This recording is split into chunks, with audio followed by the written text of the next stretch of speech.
እንድታሳድርብን ሀገራችን ኢትዮጵያን ኦርቶዶክሳዊ ተዋሕዶ ቤተክርስቲያናችንን ክርስቲያን ሕዝብህን በቸርነት እንድታስብልን አባቶን በምህረት ቁጥበን በትዕግስት እንድትመልስልን እንለምንሃለን፣ እንመልልሃለን።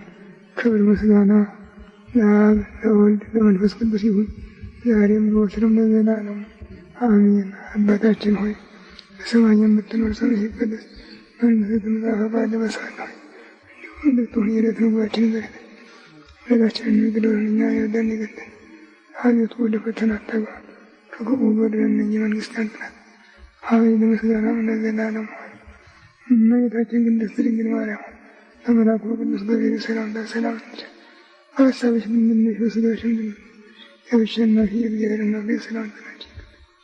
ከሴቶችም በተለይተሽ የተባረክሽ ነሽ፣ ማኅፀንሽ ፍሬ ኢየሱስ ክርስቶስ እናት ጸጋን የተሞላሽ ደስ ይበልሽ፣ እግዚአብሔር ከአንቺ ጋር ነውና ከተወደደው ልጅሽ ከጌታችን ከመድኃኒታችን ከኢየሱስ ክርስቶስ ምሕረትን ለምኝልን ኃጢአታችንን ያስተሰርይልን ለዘላለሙ አሜን። ኢየሱስ ክርስቶስ በከመ በሳህልከ ወምሕረትከ ስረይ ኃጢአቴ ወኃጢአተ ኩሉ ሕዝብከ። ጌታዬ ኢየሱስ ክርስቶስ እንደ ይቅርታህ እንደ ቸርነትህ ብዛት የእኔንም የሕዝብህንም ኃጢአት አስተስርይ። በማወቅ ባለማወቅ በማሰብ በምሕረት በመናገር የተፈጸመውን ሁሉ እግዚአብሔር ይፍታ።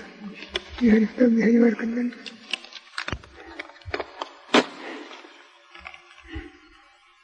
ዛሬ እንኳን ብዙም አቅም የለኝም፣ ይደክመኛል። ምክንያቱ ምን እንደሆነ ሰዎች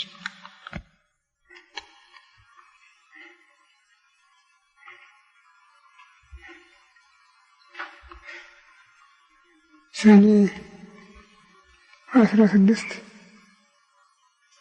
1999 ዓመተ ምህረት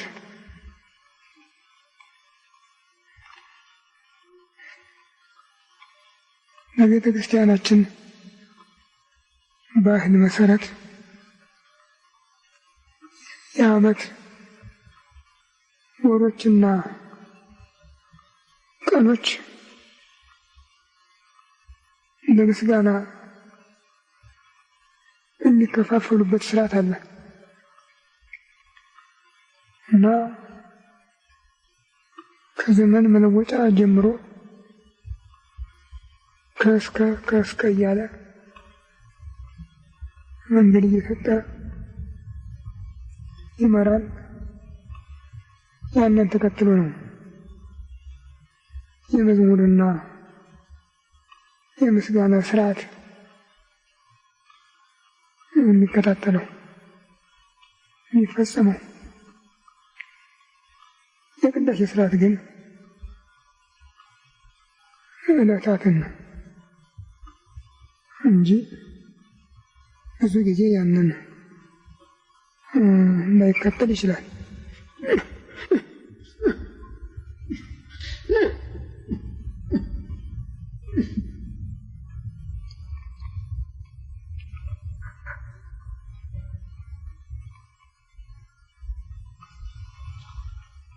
ዛሬ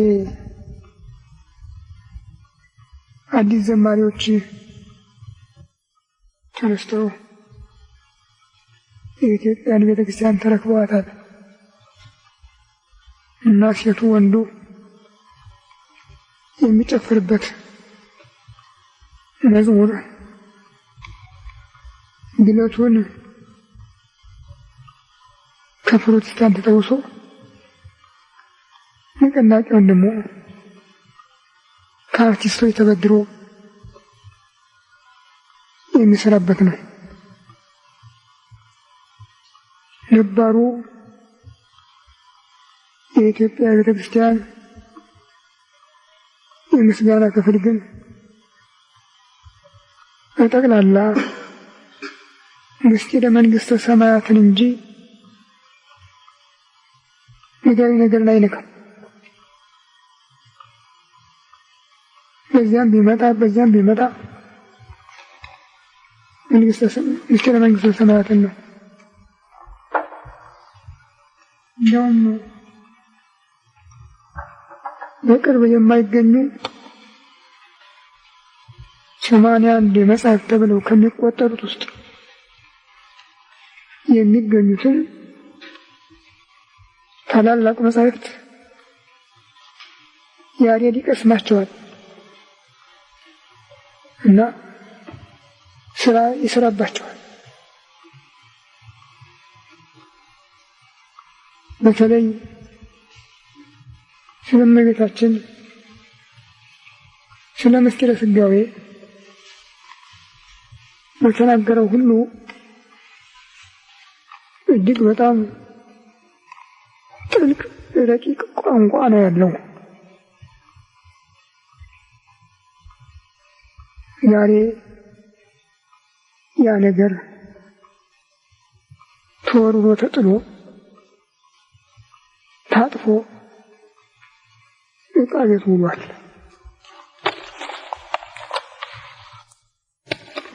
ሰዎቹ ያንን እንትን ይላሉ እና ከዚህ ከ14ኛው መቶ ዓመተ ምህረት ጀምሮ ብዙ ደራሲዎች እየተነሱ የራሳቸውን ፍላጎት ብቻ በማስፋፋት በመሄዳቸው መጽሐፉ ሁሉ በመልካ መልክ ብቻ ተወረሰ። በዚህ ብቻ ተወረሰ። ያንኑ ደግሞ አንዱ የጻፈውን አንዱ እየፋቀ አንዱ እየሰረዘ እየደለዘ እንደያደረገ በየገዳማቱ ያሉትን አድባራት የታሪክ መጻሕፍት እንዳልነበሩ አደረጓቸው። እንኳን በኋላ የመጡት ትርፎቹ መጻሕፍት ዋናዎቹ እንኳን ብሉይ ሐዲስ የሚባሉት ሳይቀሩ ብራናው አንዱ ከአንዱ አይገጥም። አንዱ ሌላ ነው፣ አንዱ ሌላ ነው። በግድ ነው እኛ በዚህ በ54 በ55 ዓመተ ምህረት አዲስ ኪዳንን ማሰባሰብ ስንሞክር ስንት መጻሕፍት አገናኝተን ነው የሰራ ነው የነበረ። ዛሬ ደግሞ እንደገና እሱ እየፈረሰ ነው። በኢትዮጵያ በስጋዊውም በመንፈሳዊውም የአቅሙን ሰርቶ መሄድ ብቻ አይደለም የሚታየው፣ የነበረውን አፍርሶ መሄድ። ይሄ ራሱ እንደ ስራ ነው የሚቆጠር መሰለኝ እና ከሱ በፊት የነበረው ሰውዬ ሊወቀስበትም ሊመሰገንበትም የሰራው ሊጠበቅ ሲገባው ያንን አፍርሶ በዚያ ላይ አዲስ ነገር ነው የጭቃ ካብ የሚከብበት እና መንፈሳዊውም በዛው አንጻር ሄዶ ዛሬ ልንቆጣጠረው ከማንችል ደረጃ ደረሰ። ይልቁንም በዚህ 50 ዓመት ውስጥ የደረሰው ጥፋት ይህን ያህል ነው አይባልም። ይህን ያህል ነው አይባልም። ከዚያ በላይ ደግሞ በዚህ በ34 ዓመት ውስጥ የደረሰው ደግሞ ከምርመራ በላይ ነው ማለት ይቻላል። እስላም እስከ ዛሬ በኢትዮጵያ ቁርአኑን ያችኑ ሲያኝፍ ከመኖር በስተቀር መጽሐፍ ጽፎ ቁርአን የሚተረጉም ቁርአን የሚያስፋፋ ነገር ሞክሮ አያውቅም ነበር። በ64 ዓመተ ምህረት ገደማ ይመስለኛል ቁርአን ከታተመ ወዲህ ስንት መጻሕፍት ናቸው ዛሬ የሚፈልቁት ክርስቶስን የሚሰድቡ ያው ክርስቶስን የሚሰድቡ። ታዲያ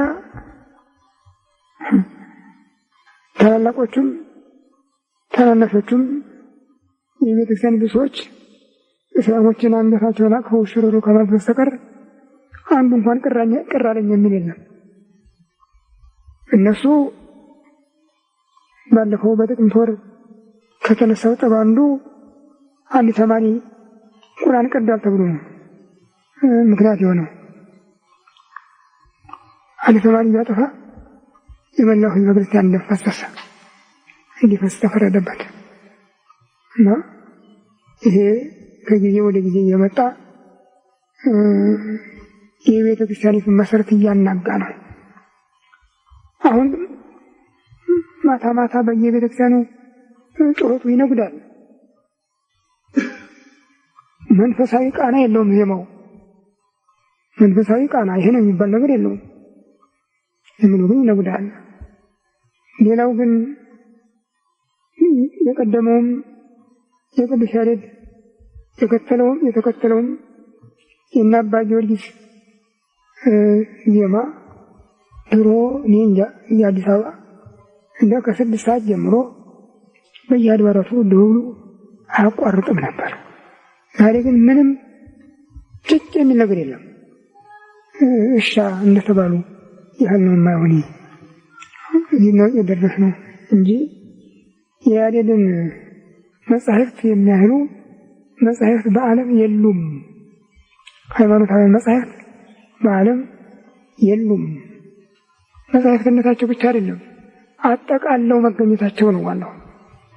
አጠቃለው ከብሉይ ኪዳን በፊት የነበሩትን የእነ ሄኖክን፣ በብሉይ ኪዳን የነበሩትን ኦሪት ነቢያትን፣ በሐዲስ ኪዳን የተጻፉትን የሐዋርያትን ትምህርታትና መልእክታት፣ ወንጌላት ይህን ሁሉ ቀምሞ ነው ለቤተ ክርስቲያን ያስተላለፈው። እንዴት ያለ ጸጋ ነበረው! በአገልግሎት ጊዜ ይታይ የነበረበት ይኸው በዚህ 50 ዓመት ድረስ እየጠፋ ነው። በዚያ መሰረት ዛሬ ሰኔ 16 ቀን የዘመነ ዕርገት ፍጻሜ ይባላል። ከዕለተ ትንሣኤ ጀምሮ እስከ ዕለተ ዕርገት ፋሲካ ትንሣኤ ነው የሚባለው። ከዕለተ ዕርገት ደግሞ እስከ ዕለተ ጰራቅሊጦስ ዕርገት ይላል። ከዚያ ቀጥሎ ደግሞ እስከ ሰኔ 19 ይደርሳል። አንዳንድ ጊዜ በቁጥር ሁኔታ፣ በመሰረቱ ግን እስከ ሰኔ 16 ቀን ዕርገት ነው እና በየጊዜ ውስጥ የሚነገረው አምላክ ሰው መሆኑ፣ ሰው ሆኖ በዚህ ዓለም ተመላልሶ አስተምሮ ተሰቅሎ ሞቶ ዓለሙን አድኖ ወደ ሰማይ ማድረጉ፣ ወደፊትም ደግሞ በሙታንና በሕያዋን ሊፈርድ የሚመጣ መሆኑን የሚገልጽ ትምህርት ነው። እነዚህ 2 ወሮች ግንቦትና ሰኔ ብዙ የመገናኘት ጠባይ ያላቸው። ባለፈው የተናገርኩት ግንቦት ኖህ ወደ መርከብ የገባበት ኋላም 1 ዓመት ቆይቶ ከመርከብ የወጣበት በመሆኑ የሰው ልጅ ሕይወት እንደገና የታደሰበት ነው። በዘመነ ሐዲስም መጀመሪያ እመቤታችን የተገኘችበት፣ ቀጥሎ ጌታ ያረገበት፣ ኋላም ለሐዋርያት መንፈስ ቅዱስን የሰጠበት ነው። ሰኔ ደግሞ ከመርከብ ከወጣ በኋላ ብዙ አሰበ። እንዲያው እግዚአብሔር እንኳን ብዙ ቢያጽናናውም ኖህ በጣም መሸከም አልቻለም። ያንን ዓይኑ አይቷል። በምድር ላይ የነበረ ሕዝብ ሁሉ እንዳልነበረ የሆነበትን ያንን የጥፋት ውሃ ዓይኑ አይቷልና አሁን እንደገና የሰው ልጅ ታድሶ እንኳን እንዲህ በብዛት በተወሰነ ቁጥር እንኳን ይገኛል ብሎ ያሰበ አይመስልም። አይዞህ ብዙ ተባዙ ምድርን ሙሏት ሲለው እንዴ እኔ ብባዛ ምን ይሆነኛል? የእኔ ልጆች ኃጢአት መስራታቸውን ላይተው አንተ ሁልጊዜ ፈርደህ ታጠፋቸው ነው ያለው። ጌታም ይህ ነገርስ እንዳይደገም ቃል ኪዳን አቆሜልሃለሁ፣ በአንተና በእኔ መካከል በሰውና በእግዚአብሔር መካከል ቀስቴን አኖራለሁ እና ደመና ሰማይ በደመና በሚሸፈንበት ጊዜ ቀስቴ በዚያ ላይ ተሰራ ትታያለች። ምንም ሰው በደለኛ ወንጀለኛ ቢሆንም እኔ ቀስቴን አያለሁ፣ የሰውን ልጅም ጨርሶ ከምድረ ገጽ ላላጠፋ ምሕረቴን አስባለሁ ብሎታል። ከኖህ ወደ መርከብ ከመግባቱ በፊት እንዲህ የሚያስደነግጥ የሚያስደምም ሰማይን ጨለማ የሸፈነ ደመና አይታየም ነበረ። በዝናብ ጊዜ ነጭ ጉም አይነት ደመና ነው እና ዝናቡም ደግሞ ከባድ ሳይሆን እንደው እንደ ጤፍ አይነት የሆነ ዝምሎ የሚነጭ ነበረ። እንጃ አሁን ይኑር አይኑር አላውቅም። የቀደሙ ሰዎች ግን ሲያወሩ እንደሰማሁት በዚህ በኢትዮጵያ ቦረና በሚባለው ሀገር ይሄ ነገር አለ ይሉኛል እና በዚህ ምክንያት ከብቱ እንኳን ነጫጭ ነው አሉኝ። በጠቅላላ አላነቃ ምድር ያርግ ወይ ሰጠ ያለብስ ከጥፋት ውሃ በፊት እግዚአብሔር ዝናብ አላዘነመም ነበር ነው የሚል። ከዚያ በኋላ ነው ከላይ በሰባት ከታች በሰባት አፍ ተገናኝቶ ምድርን እንዳልነበረች ያደረጋትና ሰማይም በጥቁር ደመና መሸፈን የጀመረው ከዚያ ወዲህ ነው። እግዚአብሔር ግን በዚህ ደመና ላይ የቀስቱን ምልክት ያሳያል። እኔ ለኖህ በሰጠሁት ቃል ኪዳን እንደ ጸናሁ ነኝ፣ የእናንተ ኃጢአት ግን ከሰባ ትካት ከሰባ ሰዶም ከሰባ ገሞራ በዝቷል እያለን የሚያሳስበን። ይሁን እንጂ አሁንም ፍርድ አልቀረም፣ አልቆመም፣ እየቀጠለ ነው። እንደዚያ አይነት ምናልባት ይሄ ኑክሌር የሚባለው ነገር ከመጣ ሊሆን ይችላል። ከዚያው ድረስ ግን ያለው መተላለቅ በየሀገሩ የሚሰማው ይልቁንም እስላም አጥፍተህ ጥፋ የሚል ፕሮግራም በማቀዱ ምክንያትና በየቦታው እየተነሳ ነፍሰ ገዳይ ሁሉ ያለህ ብርጌድ ነኝ ስለሚል የሚያልቀው ሕዝብ ይህን ያህል ነው የሚባል አይደለም። ያ ብቻ አይደለም። ክርስቲያኑ ሕዝብ ደግሞ ውስጡን ለራሱ ክብር ለራሱ ጥቅም ብቻ እንትን ብሎ ከካቶሊክ ቤተክርስቲያን ጀምሮ በየራሱ ከግሪክ ከፕሮቴስታንት ሌላም እንዲያውም በጣም የሚያስደንቅ ነው። ዳን ብራውን የተባለ ሰው የጻፈው መጽሐፍ አንድ ቀን አንድ ሰው ፍልኛይቼ አለቀስኩ። በእውነት በኢትዮጵያ እንዲህ ያለ መጽሐፍ ሲገባ ማየት የሚያስደነግጥ ነገር ነው። መቼም አለቀስኩኝ። ከካቶሊክ የተገነጠለ መነኮሳት መንባዮች የሚያራምዱት ነው። የሚገርም ነገር ነው እኮ የዝሙት ማህበር እና ጨካኙ ዲያብሎስ ስንኩሉ ቅዱስ ነው አዝማችሁ። ስንኩሉ ቅዱስ እንዲህ የሚል ነው። ወፍሳዴ ይሉታል። ያ ታትሞ ኢትዮጵያ ገብቷል። ይህን ምንም መናገር አልችልም። እሱን ይሄ ሰዓሊ የሚባለው ትልቅ የዓለም አስደናቂ ስዕል አለ የሚባለው እሱ የፈጠረው ነው የሚባል ከእሱ የተገኘ ነው የሚባል የእሱን ሀሳብ ተረጉማለሁ ባይ ነው። ምን አይነት መራራ ትምህርት ወደ ኢትዮጵያ እየገባ እየተስፋፋም ነው። እንደዚህ ነው እኔ ይህንን መጽሐፍ ስለ እመቤታችን ያዘጋጀሁት። እንዲያው አባቶች አልተገኙምና ቢሆንም ባይሆንም ካለው አቅሜ ወይቲኒ አባትን በጽናታ ይላል ጌታ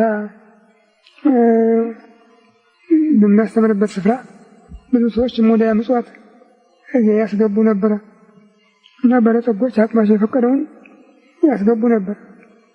አንዲት መብለት ግን 10 ሳንቲም ነው ያስገባቸው። ወይቲኒ አባትን በጽናታ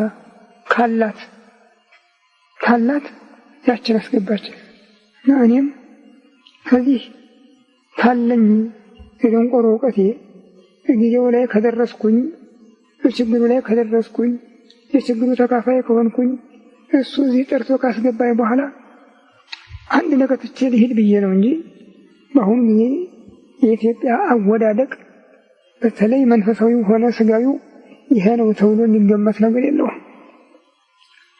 ወንድም ከወንድሙ ተነጋግሮ የማይደማመጥበት የማይሰማማበት ጭካኔ፣ ውሸት፣ ማጭበርበር ብቻ እየተጋነነ የሚሄድበት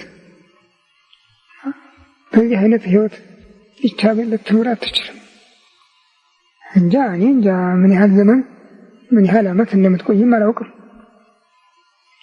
ምን ይሄ ነው ብዬ እንደው መናገር አልችልም።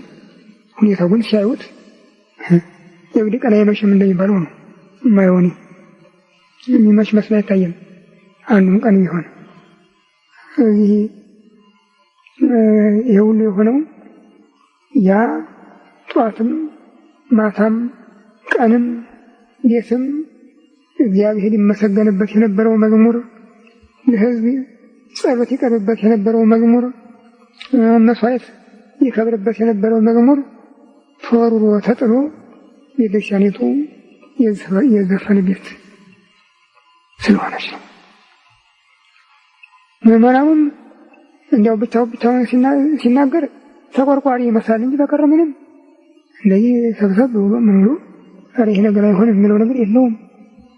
አሁንማ እየባሰው ሄደና እንጃ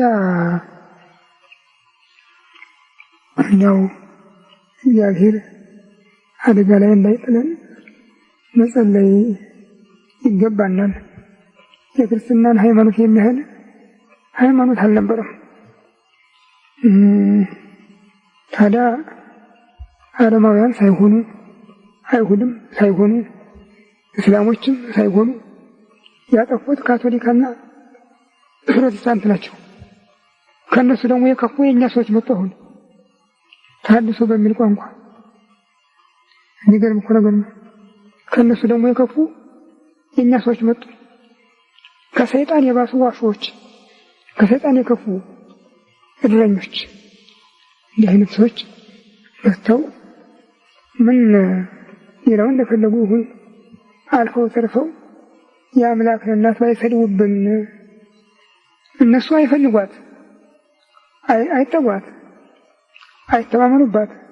ሌላው ህዝብ ቢልንባት ምን ቸገራቸው ነበር? ይሄ በጣም የሚያስጨንቅ ነገር ውስጥ ነው ያለ ነው። እግዚአብሔር ለክርስቲያን የሰጠው ጸጋ ግን ቀላል አልነበረም። ብርሃን ወደ ዓለም መጣ፣ ወደ ወገኖቹ መጣ። ወገኖቹ ግን አልተቀበሉትም። ለተቀበሉት ግን የእግዚአብሔር ልጆች እንዲሆኑ ስልጣን ሰጣቸው።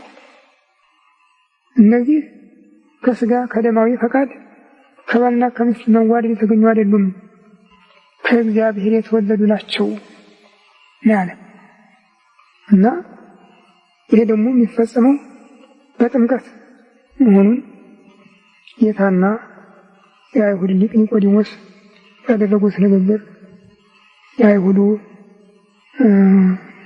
ሊቅ እጅግ የተማረ ስለነበረ መጻሕፍትን ይመረምር ስለነበረ ትንቢቱን፣ ተስፋውን፣ ፍጻሜውን በማገናዘብ ወደ ጌታ መጥቶ መምህር አንተ ከእግዚአብሔር የመጣህ እንደሆንክ እኛ እናምናለን። እግዚአብሔር ከእሱ ጋር ካለ በስተቀር አንተ የምታደርገውን ታምራት ሊያደርግ የሚችል የለም ነው ያለው።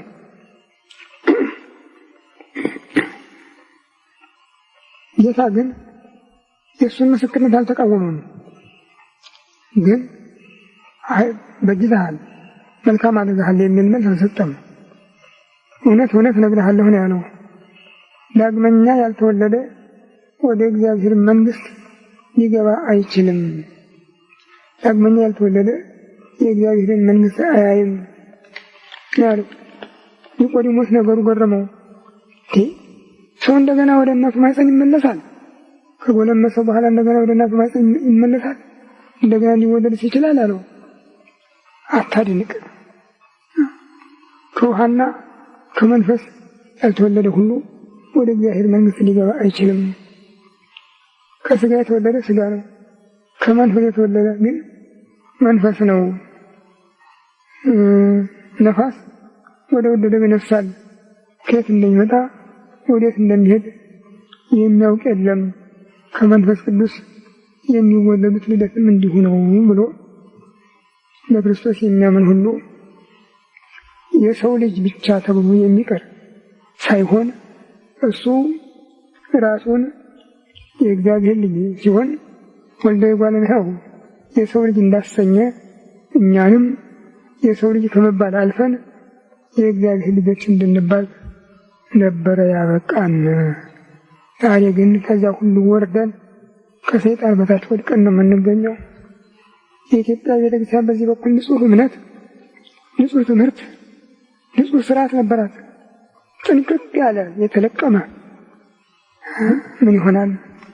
ጊዜው አበላሸው፣ ሁሉን ነገር እንዳልነበረ አደረገውና ዛሬ ሁሉ ደራሲ፣ ሁሉ ጸሐፊ ሆነ። ከመሬት ተነስቶ ብቻ አንተ ማንህ የሚልም የለም። ኢየሱስ አምላክ ነው ወይ ብሎ ጠየቀ እስላም። ኢየሱስ እውን አምላክ ነው ብሎ ጠየቀ። አንድ መጽሐፍ ሙሉ ሰካራሙ አምላክ፣ ድሃው አምላክ፣ መጠለያ የሌለው አምላክ፣ የሰካራሞች የድሆች ወዳጅ አምላክ እያለን የጻፈው እንግዲህ ወንጌልን ሙሉ በሙሉ ነው የለወጠው ማለት ነው። አንተ ማነህ ያለ የለም። ቤተክርስቲያኒቱ አለች ሲሆን መጽሐፉን ሙሉ በሙሉ መልስ መስጠት ነበረባት። ቢታጣ ደግሞ በሕግ ማገድ ነበረባት። የራሱን እምነት የራሱን ያስተምር እንጂ አልፎ ተርፎ ሌላውን እምነት መንቀፍ አይችልም ማለት ነበረባት። አሁን ታዲያ ምን ትላለች? መቻቻል የሚል ወሬ ታወራለች። መቻቻል የሚል ወሬ ታወራለች። ይህ ሁሉ ትልቅ ችግር ነው። በዚህ ምክንያት የመጣውን በሽታ ስናየው በጦር የሚያልቀው ሌላ ነው፣ በረሃብ የሚያልቀው ሌላ ነው። ይሄ ኤችአይቪ የሚሉት በሽታ ደግሞ ታሪክ የማያውቀው ነገር ነው። በእውነቱ እንደማያውቀው ሆነ ታሪክ የማያውቀው ነገር ነው። በግብጽ በፈርዖን ዘመን የነበረው ቂጥኝ የሚባል ነበር። ይሄ ደግሞ ከዚያ የከፋ የሰውን መንፈሱንም ስጋውንም አብሮ የሚያበላሽ እንዳልነበር የሚያደርግ ያ ባይሆን ስጋውን ነው ይጎዳይ ነበር። ይሄ ግን ከራሱ እስከ እግሩ ድረስ የሚመታ ነው። ከራሱ እስከ እግሩ የሚመታ ይሄ ሁሉ እንዴት መጣ? የሰው ኃጢአት ብዛት ያመጣው ነው። የሰው ኃጢአት ብዛት ያመጣው ነው።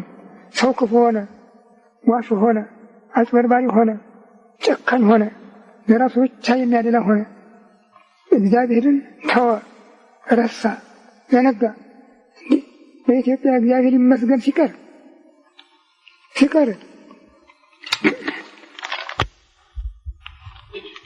አፄ ዮሐንስ ጎንደር ገቡና ንጉሥ ሚካኤል አፄ ዮሐንስ ጋር ተጠርተው ይሄዳሉ እና መጀመሪያ ሰዎች ተጠንቀው ይማከራሉ።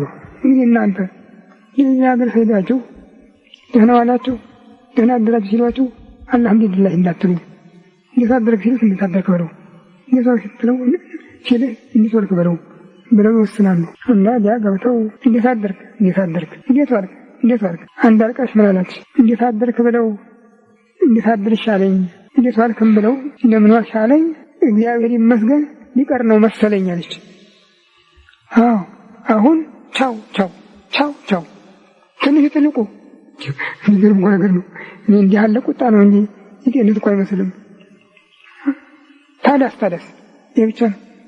እግዚአብሔር ይመስገን የሚል ነገር ቀረ። ይሄ ሁሉ የተፈጠረው ከእስላሞች ጋር አብሮ ለመኖር እንዲመች ላለማስቀየም እኔ እንደኔ ላለ ማለት ይሄ ሁሉ የተፈጠረ በዚህ ምክንያት ነውና ታዲያ እግዚአብሔር የተናገረው ደግሞ በየጊዜው መፈጸሙ የማይቀር ስለሆነ በራዕየ ዮሐንስ ምዕራፍ 6 4ኛው ማኅተም በተከፈተ ጊዜ ዝንጉርጉር ፈረስ መልኩ የማይባል ድብልቅልቅ መልክ ያለው ፈረስ ወጣ። በሱ ላይም የተቀመጠው ሞት ይባላል፣ የተከተለችውም መቃብር ናት ነው የሚለው እና በዚህ ጊዜ ውስጥ ለዚያ ለሞት ዓለምን ይላል። በሞት በጦርነት በረሃብ በምድር አራዊት ለዚያ ለሞት ዓለምን ይላል። በሞት በጦርነት በረሃብ በምድር አራዊት እንዲቀጣ ስልጣን ተሰጠው ነው የሚል።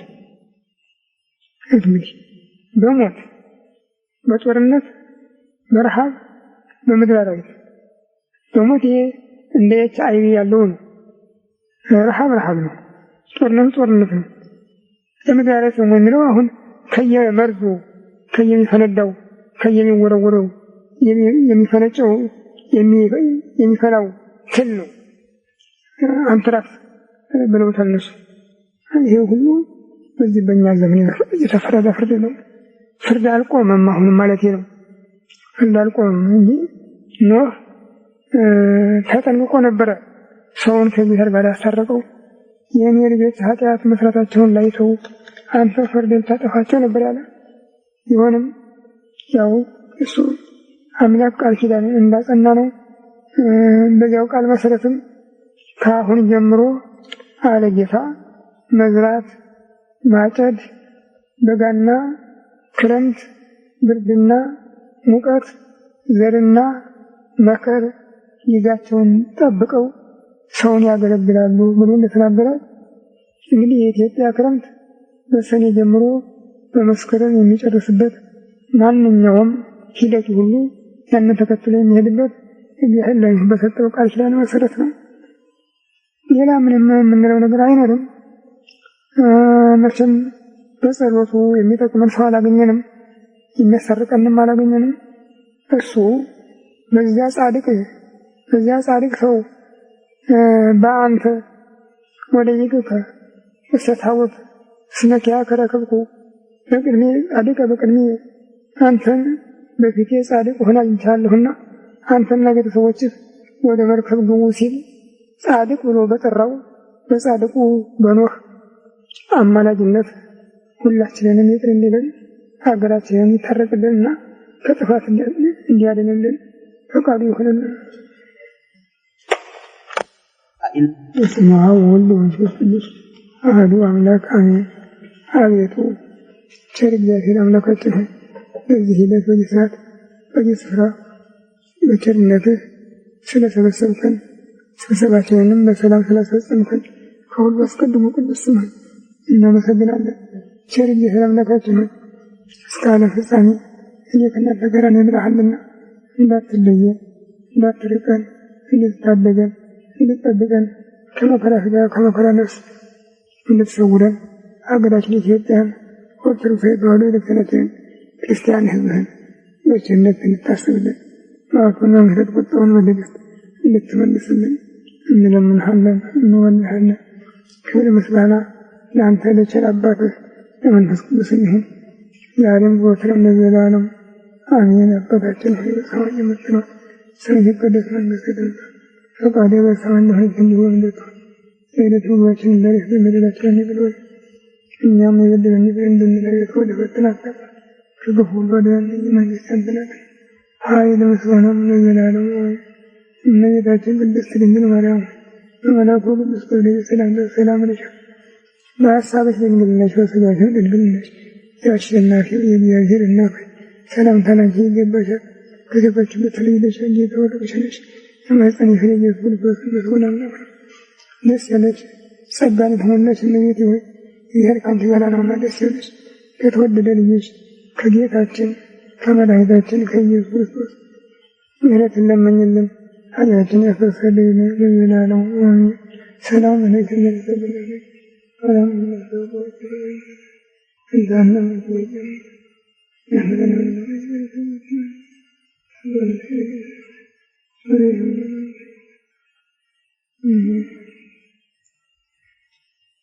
أيضا أثنى في النبي ولا حكم هذا هو من المدن من الرجل نعم من النابع من الهمس شريكوا أما لديكوا ወላዲተ አምላክ ቅድስት ድንግል ማርያም ስለ ኃጥአን ሁሉ የምታቀርቢ በአማላጅነትሽ በአብ በወልድ በመንፈስ ቅዱስ ዙፋን ፊት እኛንም ሀገራችንንም እንድታስቢልን ከጥፋት እንድታድኝልን አገሪቱን ርስት ሕዝቧን አሳልፌ ሰጥቼሻለሁ ሲል በገባልሽ ቃል ኪዳን ተማጽነን እንለምንሻለን፣ እንማልድሻለን። ቸር እግዚአብሔር አምላካችን ሆይ ሀገሪቱን ርስት ሕዝቧን አሳልፈህ ሰጥተሻል በርታት በእናትህ በእመቤታችን በቅድስት ድንግል ማርያም አማላጅነት ይህችን ሀገር እንድትጠብቅልን ከጥፋት እንድታድንልን እንለምንሃለን፣ እንማልድሃለን። ክብር ምስጋና ለአንተ ለቸር አባትህ ለመንፈስ ቅዱስ ነው ዛሬም ዘወትርም ለዘላለሙ አሜን። አቡነ አባታችን ሆይ በሰማይ የምትኖር ስምህ ይቀደስ መንግሥትህ ትምጣ ፈቃድህ በሰማይ እንደሆነች የዕለት ምግባችንን ስጠን ዛሬ እኛን የበደሉንን ይቅር እንደምንል ወደ ፈተና ከክፉ አድነን እንጂ ኃይል ምስጋና ለዘላለሙ እመቤታችን ቅድስት ድንግል ማርያም ከመልአኩ ቅዱስ ገብርኤል ሰላምታ ሰላምታ ሀሳብሽ ድንግል ነሽ አሸናፊ እግዚአብሔር እናት ተሰናበላች ከቤተልሔም ልጅ አንቺ ተወለድሽ ኃይልን የፈየድኩ ዙርና ደስ ያለሽ ጸጋን የተሞላሽ እመቤቴ ሆይ ከአንቺ ጋር ነውና ከአንቺም ደስ ይበልሽ ከተወደደ ልጅሽ ከጌታችን ከመድኃኒታችን ከኢየሱስ ምሕረትን ለምኝልን ኃጢአታችንን ያስተሰርይልን ለዘላለሙ ኦ ኢየሱስ ክርስቶስ በከመ በየሳህልከ ወምሕረትከ ስረይ ኃጢአቴ ወኃጢአተ ኩሉ ሕዝብ ጌታዬ ኢየሱስ ክርስቶስ እንደ ይቅርታ እንደ ቸርነትህ ብዛት እኔንም የሕዝብህንም ኃጢአት አስተስርይ። በማወቅ ባለማወቅ በማሰብ በመስራት በመናገር የተፈጸመውን ሁሉ እግዚአብሔር ይርዳን። ልቡማ አባ ገሪማ ጀምሮ አስተምህሮ ነው። ግዕዝ አዎ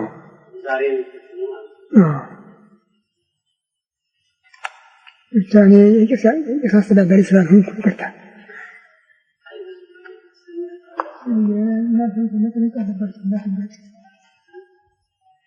እንዳትጋጩ መጠለቅ አለባቸው።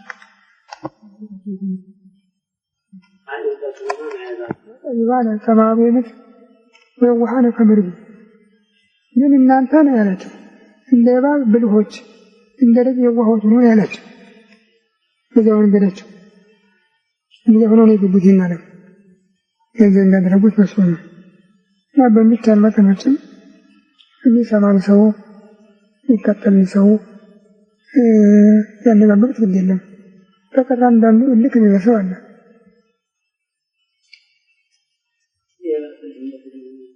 አቤት ኧረ የእሱን ነገር ምን ታነሳዋለህ? መሬት ከተኛ እግዜር አስገድዶ በመሬት ካስተኛው ጀምሮ በብልሃት ባይነ ይኖር ነበር እንዴ? እግዜር አዋርዶ ወተከወነ ከመ ይጓለ ሰብሬ የግመል ጊደር ታህል ነበር እኮ የሚላት የዚያ ጊዜ ቁመቷም ወርዷም ምኗም እና ያን ጊዜ እሱ የተረገምሽ ሆኜ በደረትሽ ሂጂ መሬት ብይ ብሎ ሲናገር ተጠቅላ መሬት ዋለች። ከዚያ በኋላ የሰውን እግሩን ነው መጠበቅ። የሰውን እግሩን ጠብቂ፣ እርሱ ራስሽን ይጠብቃል፣ አንቺም እግሩን ትጠብቂያለሽ ነው ያላት። ምንም አደጋ ቢደርስበት እባብ ችግር ካልሆነበት በስተቀር ራሱ ላይ አያጋለጥም። ጠቅላላ ሰውነቱን ሰብስቦ ራሱ ላይ አድርጎ ቁጭ ነው የሚል። ከዚያ በኋላ ቢደበደብ ያ ደግሞ ኳ እያለ ቆዳው ምንም እንትን አይልም፣ አይነካም። እና እስከዚህ ድረስ ነው የእባብ ብልጠት። ደግሞ እዛዛ የምትባል እንጨት አለች ይባላል እንኳን አላውቅም።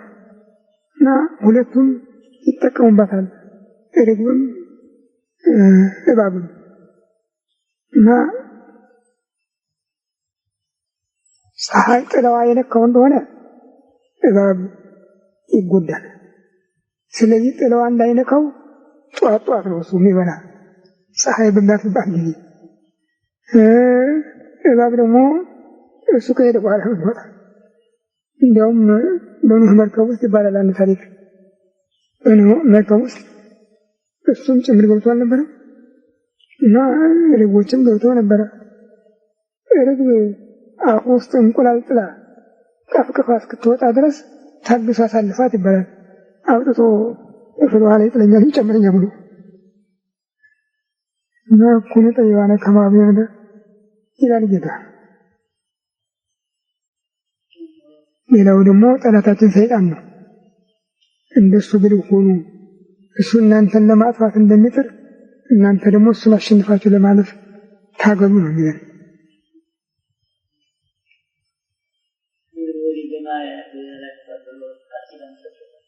አዎ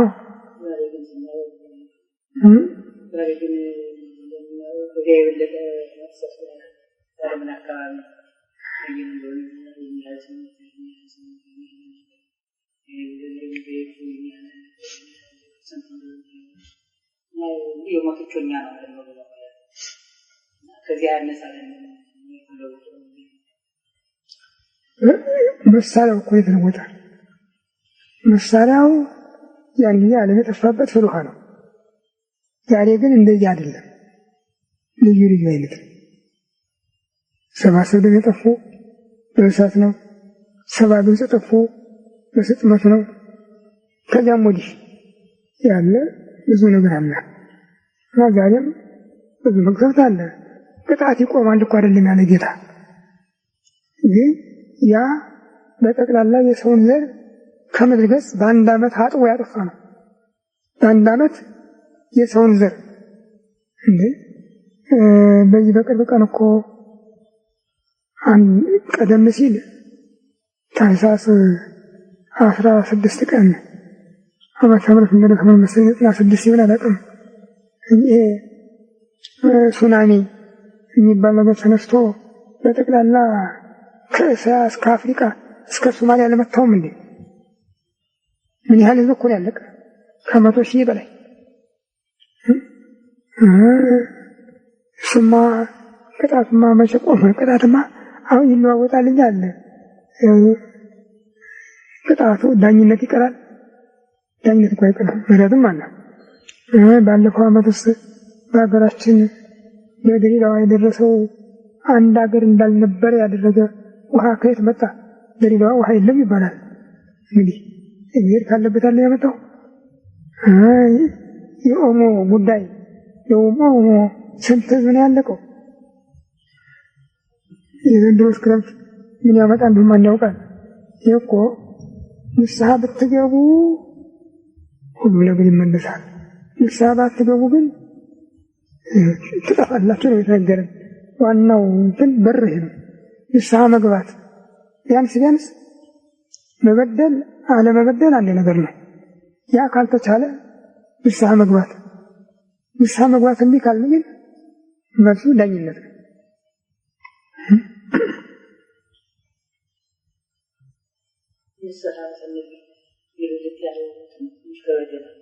አሜን።